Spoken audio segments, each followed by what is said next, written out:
Hello and welcome back to episode 4 of Cryo.TV.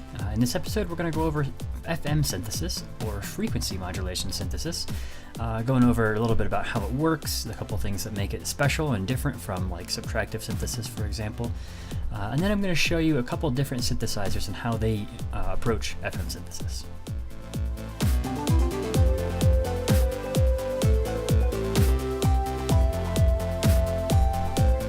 First of all, I wanted to use FM8 to go over some FM synthesis. And this is one of my favorite synths to use. I love it because you can use it as a subtractive synth. You can use it as, a whole bunch of different layers for your sound, or you can do FM stuff and get some really crazy sounds with it. So I've started using this a couple of years ago now. I don't know, definitely after its prime, but still, it's a great synth. It's very powerful. I love it. And it can be very confusing the first time you look at it. You have a bunch of different settings over here. You have these operators in the expert mode. All this stuff just looks complex. And especially once you get a whole patch going over here, you don't even know what's going on if it's your first time looking at it. But in reality, it's a little bit simpler than that. You have operators A through F, and then again A through F over here, and then X and Z. Now X is your noise oscillator, Z is your filter. And so what you can actually do is route any one of these, or all of them even, through the noise or the filter, or both, whatever you want to do. And then you can route each oscillator, each operator into each other or themselves, and just kind of modulate your own waveform in and of itself. So you over here you have A through F again. You can pick the ratio, and if you wanted to offset them by just a little bit, cause some detune basically, you could do that. You can pick all kinds of different waveforms to start with, and then do a couple other things. Now, one of the key things about FM synthesis that separates it from the others is, like in subtractive synthesis, you have a waveform that plays and goes to the output, and that's pretty much it. And then it goes through, the envelope and the filter, all those different things, but nothing affects that actual waveform while it's being generated. In FM, you have two different things called a carrier and modulator waveforms. Now, a carrier waveform is like this right here, F.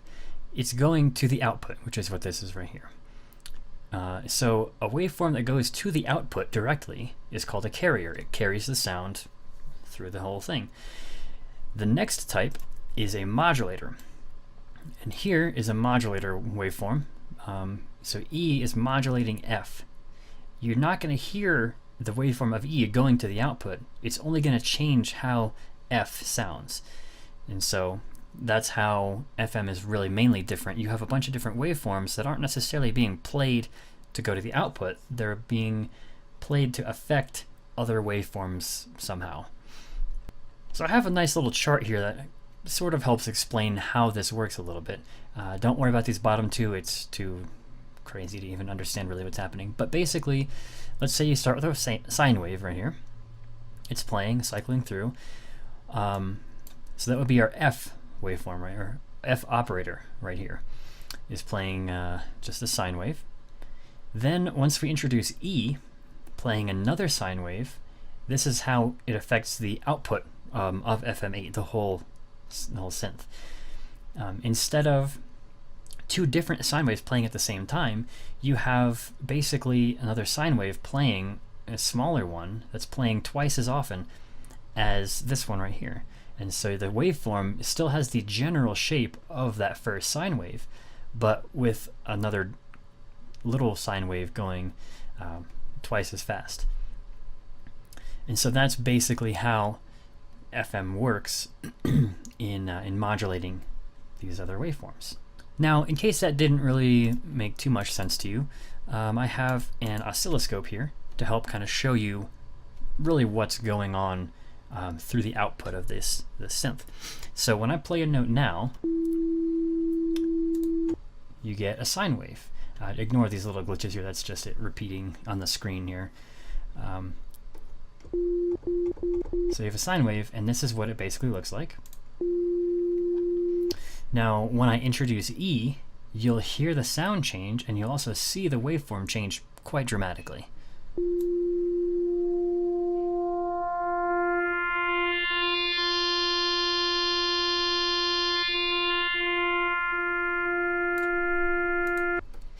So now you can still see the overall sine wave happening here every 2 peaks, but in between that there's another little dip or a little peak caused by the modulator of E.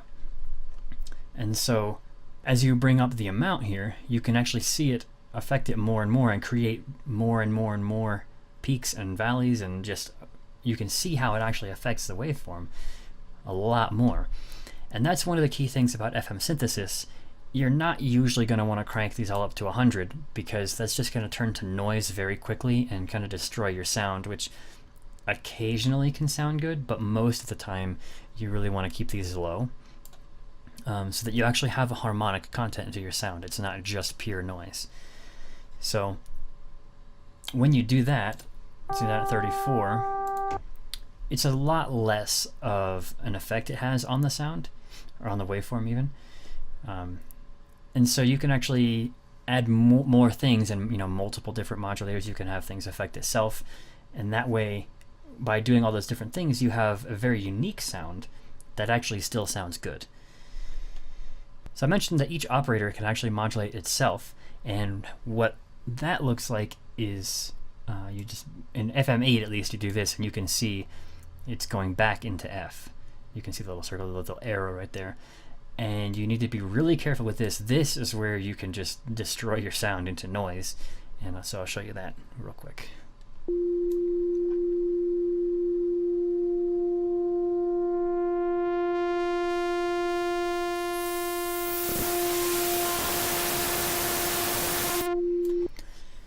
So you can see once you get up to like 80, 90, it's almost pure noise, and then you can't hear very much harmonic content at all. So when you're doing this, if you just do a little bit, a sine wave doesn't give you the best example. Let's try maybe a saw wave.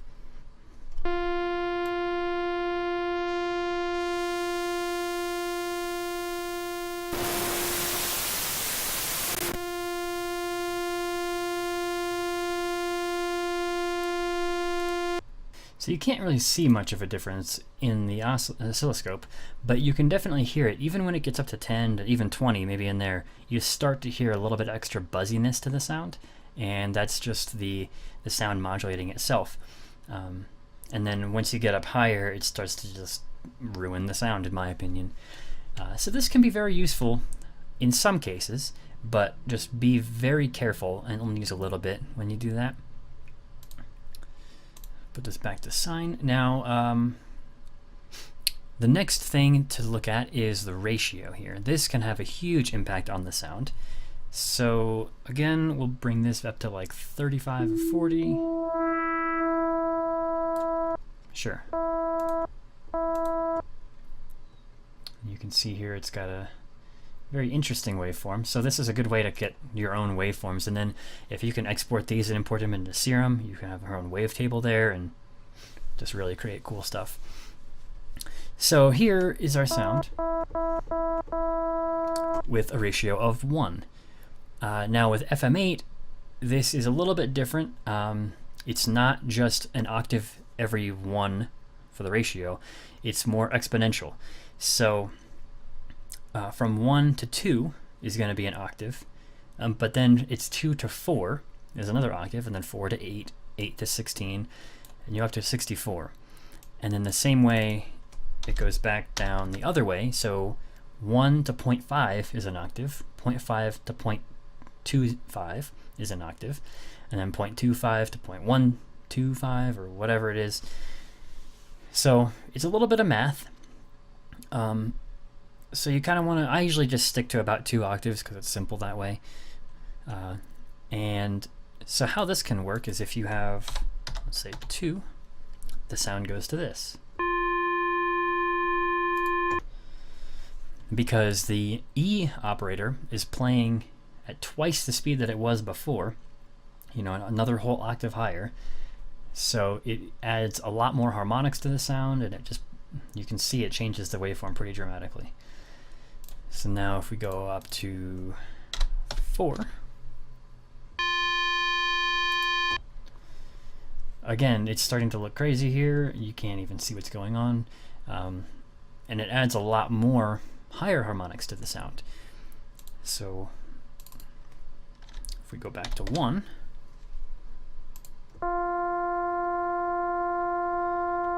you have that sound again. Let's go down a little bit.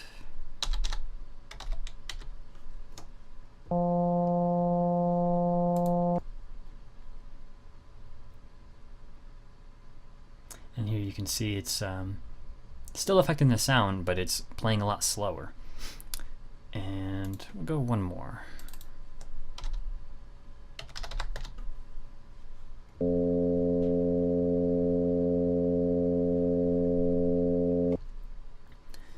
So if we turn this off,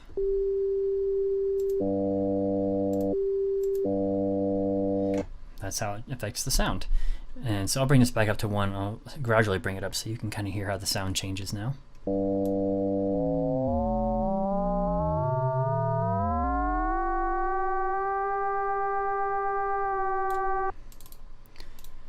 It's pretty hard to get to 1 exactly.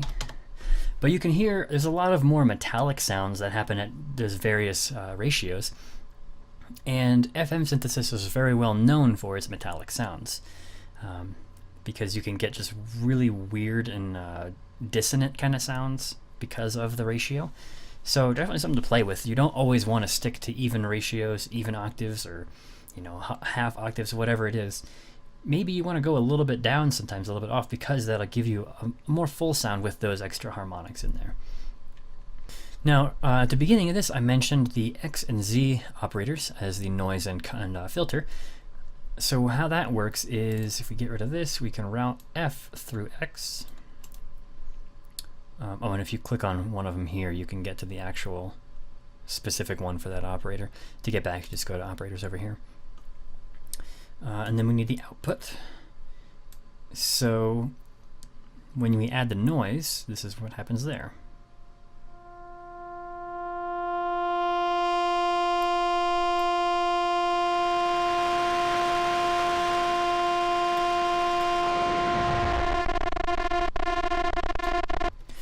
And so you can mess with all the different settings here. The noise amp, if you turn this down, you're not going to get any noise. And if you bring it all the way up, you get a lot. So, you can mess with this resonance and the saturation, things like that. It's just another option. Then we have the filter.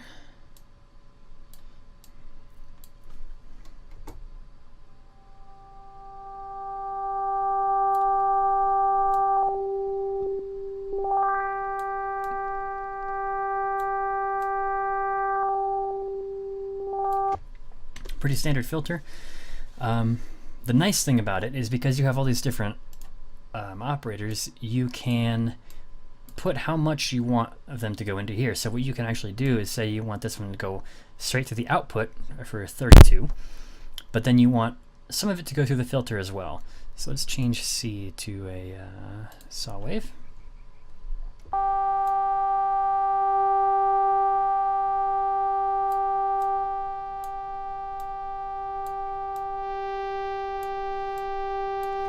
So it's kind of like your own little mixer in here. How much of it do you want to go straight to the output? How much do you want to go through the noise or the filter? You can do a lot of stuff here, and it's very easy to get overwhelmed. So if you're starting out with FM8, I really recommend sticking with just 2 or 3 operators. Go simple at first until you kind of get your head around what's happening here, and then you can start adding in more things. When I started, I used a bunch of different operators. I would have them going all over the place. Let's modulate that one. You can modulate either direction, just look at where the arrow is going. I have some self oscillation going on. I just had all kinds of stuff, and I ended up with a bunch of noise. So really start out slow and build each layer very slowly to see what is actually going to happen to your sound. Now, I also mentioned that you can use this as a more subtractive kind of synth, even though it is an FM synthesizer. So how you would do that is by not using any modulation over here, just having each oscillator go straight to the output. So let's change a couple of these now. All right, we're going to use C through F here. And by doing this, you can have 4 different waveforms, 4 different sounds playing, going through the output. You can mix them how you want down here. You can have them go through the filter. You can change the ratios. You can do whatever you want. And then every time you play a note, it's going to play all 4 oscillators at the same time. And this can give you a lot more creative results than a regular subtractive synth, because you have 4 different waveforms happening. Usually you can pick, maybe 2. Sometimes you can pick 4. But in this case, it just gives you a little bit of a different kind of control than something else, like Silent 1, for example. So let's play these notes, and I'm going to slowly bring in each oscillator. And then I'll play with the ratio a little bit, and you know about the filters, so we don't need to worry about that. So here's how you can make, a different layered kind of sound.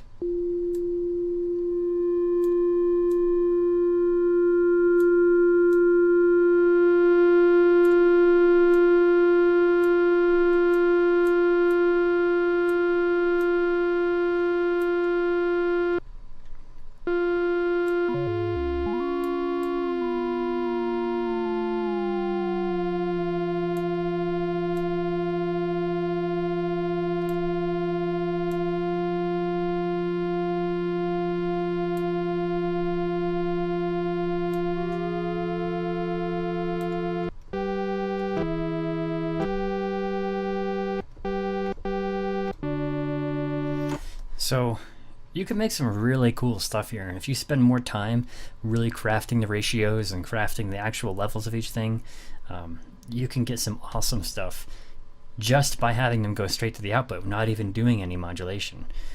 And then of course, if you started doing that,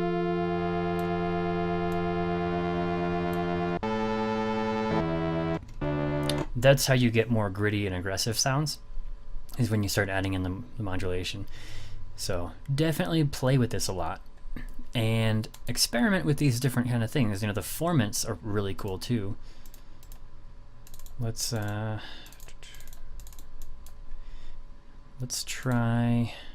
the 5th formant.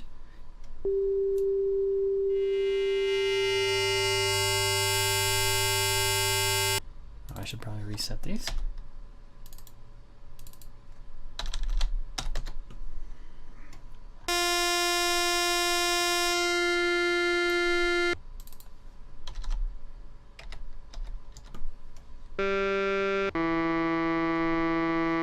And one thing I like to do, because the modulation stuff can really impact the sounds in a strange way, is I'll activate A and bring it out, and we'll drop it down to add more of a sub oscillator. So instead of having a whole separate thing, I just use one of these operators to be the sub.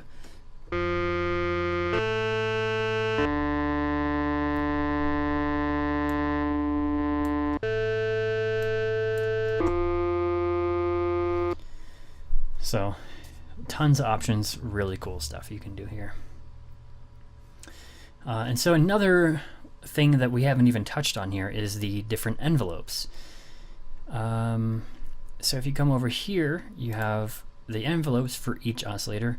Again, you can do modulation, you can do all kinds of stuff, but the envelope section is really cool because you have a separate envelope for every single operator, including the noise and the filter. And so let's D, we'll change this to a saw wave. And if we impact this by a lot, here's our sound now. Of course, we should probably reset this back to 1 as well. That's a really aggressive, buzzy kind of sound. I don't really like that all the time, but what you can do, so you did see we can go into the individual one, you have the envelope here, but what's nice about this one is we can link different envelopes. So if you wanted to create an envelope for your main sound, you can have one that applies to all of these, or if you wanted it as a starting point. So, you know, I can link A, B, and C, and then as I do that, you can actually watch down here as the whole envelope changes. But what I was trying to do with operator D is, because this sound is a little bit too much for me, what we can do is drop this down and give it more of a pluck kind of envelope.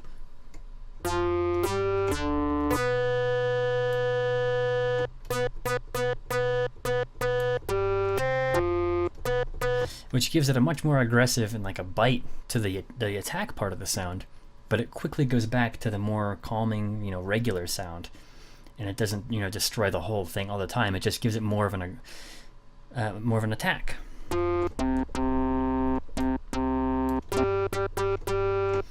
So that's one option as well, and it just gives you a lot more control over your actual sound. So even if you have, let's see, let's put C all the way up, modulate it all the way up.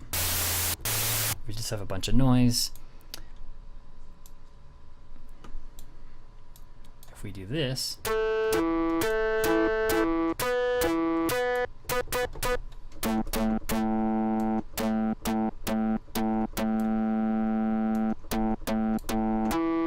it does give it more of a plucky, you know, attack kind of a sound. So without that envelope, it would just be pure noise the whole time. Because of the envelope, it just gives it a more aggressive sound at the very start of the note. So definitely a really cool feature, and that's something I love about FM8. So now I wanted to go over a couple other synths, mainly Ableton Live's operator. It's also an FM synthesizer. It's a little bit different. It only has A through D here, and you don't have that little matrix to pick, you know, how things operate. So instead, if you come and click down here in this little bar, you can pick how the operators go through each other. So you can see the different colors match up over here. So in this case, you're going to have D modulating C, modulating B, modulating A, which is then going to the output. If you pick this one, then you have the more subtractive kind of thing, where all of them are only going straight to the output and not modulating each other at all. Or you can pick any combination of those, you know, and so you have all these different things. So right now, D, C, and B are all modulating A at the same time, instead of this one modulating this one, which is then modulating this one, you know. You can have this one where you have just two different channels. So two modulators are modulating the carriers, which are then going to the outputs. Lots of different options. And then once you click on each operator here, you can choose the waveform, or you can draw one in yourself. And, you know, get whatever kind of sound you want. And in this case, the level is how you would do that instead of drawing in the matrix. You know, how much, so right now they're all set down to infinite negative, so you have nothing going through. If we set this one back to a sine, we can bring in this one.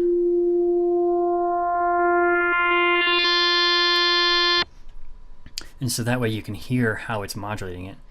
Let's go back to this one.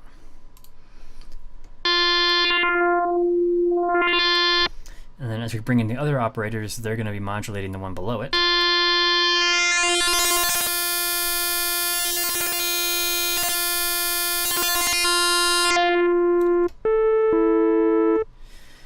And then over here is the tuning side of things. Instead of the ratios, you just have the tuning, which is maybe a little bit easier in this case because you go by steps and then you can fine tune it and whatever.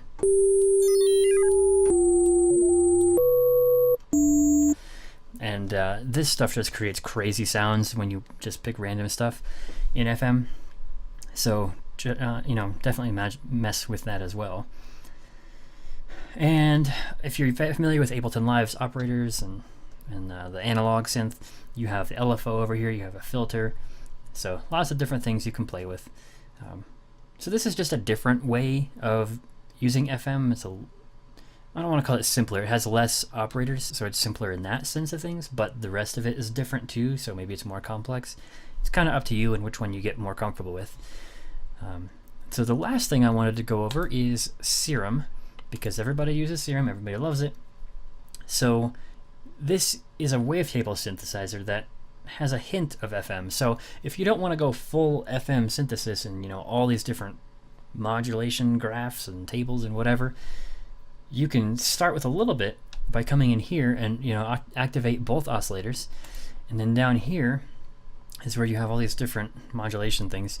You can pick FM from oscillator B, or if you want to do the other way, FM from A. And this will use oscillator A as the carrier and oscillator B as the modulator. So whatever waveform you have here is going to modulate oscillator A. So if we go to the basic shapes and it's turned off. So oscillator A by itself sounds like that. When you add in B, that's just a little bit louder because there's now two of them playing. But once we start bringing in some FM, you'll hear the sound change again because it's getting modulated.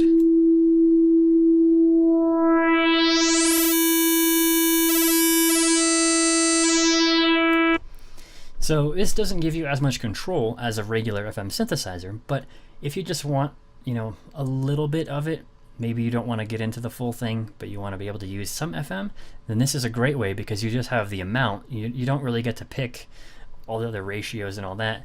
You can still choose the tuning up here, the octaves and everything, which will still give you that distinct FM kind of sound, but it's a lot simpler this way. So maybe start out using Serum and do some FM that way.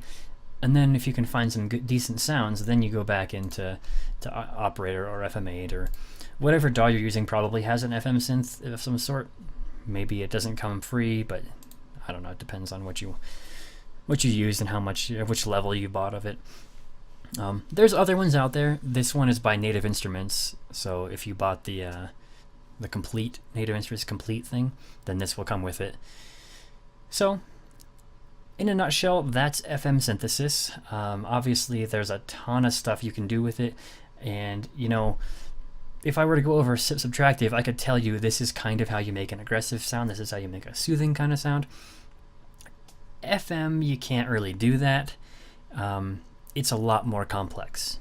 So just by the sheer volume of various waveforms you can pick, and then how you actually put them together, by making a change of 5 in here will make a noticeable difference. And kind of like if you have a whole bunch of different effects, when you change the signal flow of things, you change the order of one thing, or you just change the volume or the mixing of one item early in the chain, it can hugely change everything down the chain. So here, if we have all these different things modulating each other, by changing just one thing, just slightly, it can change the whole sound in huge ways, drastically. So it's a lot more of experimentation here and just kind of getting to know what kinds of things affect the sound in various ways. So by using a sine wave on a sine wave, you figure out that's how the sound will turn into this kind of sound. And so if you then switch that out and say, okay, well, what does a square wave do to a sine wave? That's probably the best way to learn how things will actually, work in FM. So I need to subtract this one. All right.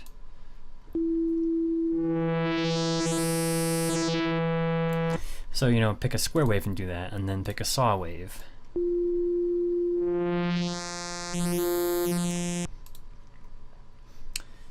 Maybe a triangle. And then go through and do the opposite, where you start with a square wave, maybe.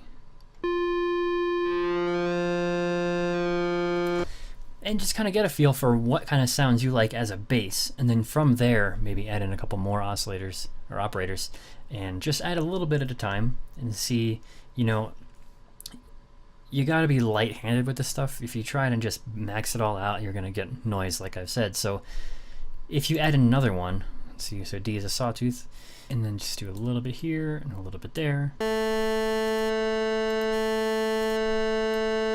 And you can even see that just adding 4 and 13 there makes a noticeable difference. It's not a huge world-changing difference, but you can hear it.